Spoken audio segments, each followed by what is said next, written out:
What is up, guys? John Papp here from JohnPappFitness.com here at Acceleration Fitness. Had to move things outside. Too much going on inside of the gym's too loud. Can't hear myself. All right, this is episode number 16, maybe something like that. They all run together here, and this is honestly take 10. Kind of funny story. I recorded this episode twice already, and the first time I didn't hit play or record, and the second time I ran out of storage about 2 minutes in. So this is like the third time that I've tried to do this, but here we go. Let's go. And I'm sorry if I'm squinting, it's bright. I don't have my sunglasses. So this is your 5 weekly tips to lose weight, gain strength, and get jacked. We're gonna get right into it. Number one is investing in your recovery. And by investing, I mean your money and your time. Okay, so two aspects here. And you can do that through different ways. You can do that through paying for massages, cryotherapy if you have access to it, maybe a float tank, infrared sauna, steam room, stuff like that, ice baths. And then, well, that kind of falls in the time aspect too. And then in the time aspect, it's just mobility work and technique work. Taking 5 minutes before your workout to just drill technique, or maybe work on some rotator exercises to stabilize the shoulder or to loosen your hips up. Whatever your weakness is, try to invest that time in the money to fix it, and that's going to help you in the long run. Hopefully save you both time and money to prevent injuries. Nobody wants a nasty injury that they have to take 6 months and have surgery on to recover, right? So try to do those things now to prevent injury in the future. Then number two, we've got, this is kind of more for hard gainers, and if you're not a hard gainer, you might not want to hear this, but for hard gainers, you have to eat a lot of food, all right? You have to get the calories in. And to do this, what you need to do is track your food track what you eat through like an app like MyFitnessPal, for example. There's lots of them. I use MyFitnessPal, I like it. But track what you do and then track your weight each day, because everybody's activities levels are a little bit different, and their genetics are obviously different than metabolism, speeds and whatnot. So everyone's gonna be different here. So track those things and kind of throw graphs together. It's nice and simple in Excel, whatever, it's not that hard. And kind of see, okay, when I eat this much, this is what happens to my weight.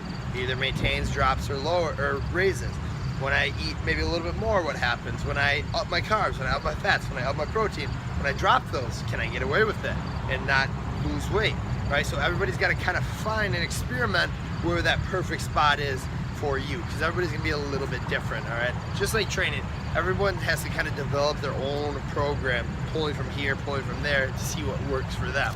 So that's number two.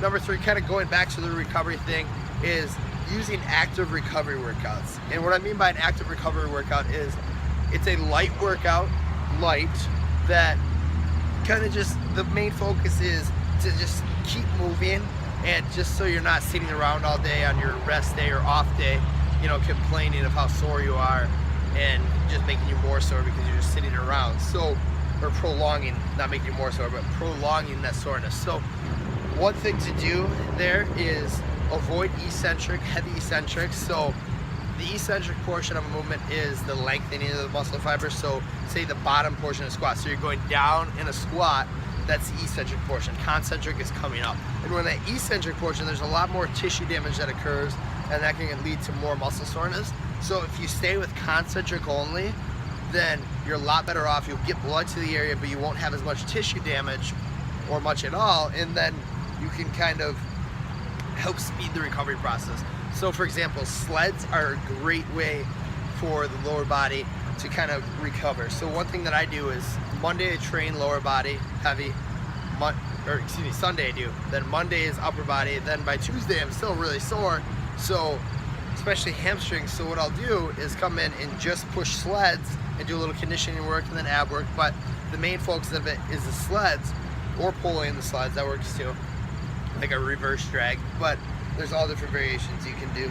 And then that kind of it helps me because one, it wakes me up, because I'm usually pretty tired on that day just from 2 hard training days. I'm a little more tired on that day, and then I'm a lot more sore than any other day. So it gets blood to that area. It kind of helps keep things moving and just helps the recovery process. And I found in my own training when I do that versus just taking a rest day or just doing like a mobility and stretching on that rest day, I'm a lot better off. So that's just one thing to consider. Just remember, avoid heavy eccentric, stick to concentric, and it doesn't have to be just sleds. Like, you can use a lot of different things.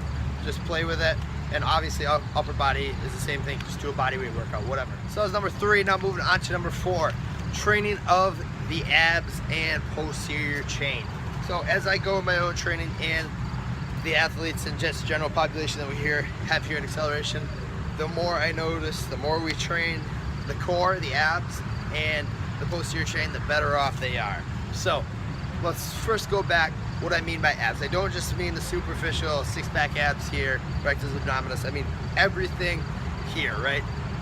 The torso. So all those deep ab muscles, transverse abdominis, the obliques, you know, the deep pelvic floor, the in the deep abdominals, all those, and then obviously the superficial ones too, the spinal erectors, the deep back muscles, stuff like that is going to benefit you a lot, okay? And then by posterior chain, I mean everything from the neck extensors here, the base of the skull, all the way down into the lower leg, into those calves and soleus and whatnot. So all the way across, glutes, hamstrings, low back, the erectors, the deep back muscles, the upper back, the lats, the traps, all the rotator cuff muscles there, everything there. So the more you train those, the better off you will be, okay? So core and back, so posterior chain, right? And then obviously you gotta train other areas too, but those are the main 2 focuses that are going to improve everything, whether it's athletic performance, just general health and well-being, preventing low back pain, you know, improve your strength on all lifts, like everything will improve if you train those, I promise, all right? So that is number 4.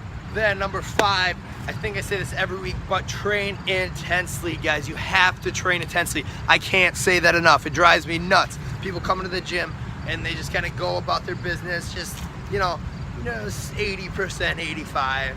Like, get in there, get your work done, and get out, all right? You're there for a reason, so act like it, okay? So there's a company called 8 Man Strong. Some of you may be familiar with them. They're a powerlifting-based apparel company, but their kind of slogan is lift angry, all right? And I absolutely love that. It doesn't mean go punch a hole in the wall or anything like that, you know, scream at the top of your lungs. It just means take all those stressors, all the negative things, the hurts, everything, all those negative things in your life, funnel them into your training at the gym to fuel you, all right? So when you get to that gym, that's your stress relief. When you get to that, under that squat bar, on that deadlift bar, whatever you're doing, when you're pushing that sled, take all of those bad things that have happened and kind of use them as fuel to push you further, to push you faster.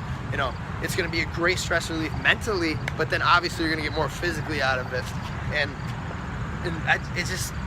I can rant for like an hour on this. It drives me crazy when I see people come in and just basically half-ass it, and you know, they're there just to exercise versus to train, right? So if you're training, you are going 100%. If you're exercising, you're just there kind of to talk and just, you know, to move, get your heart rate up, but that's about it.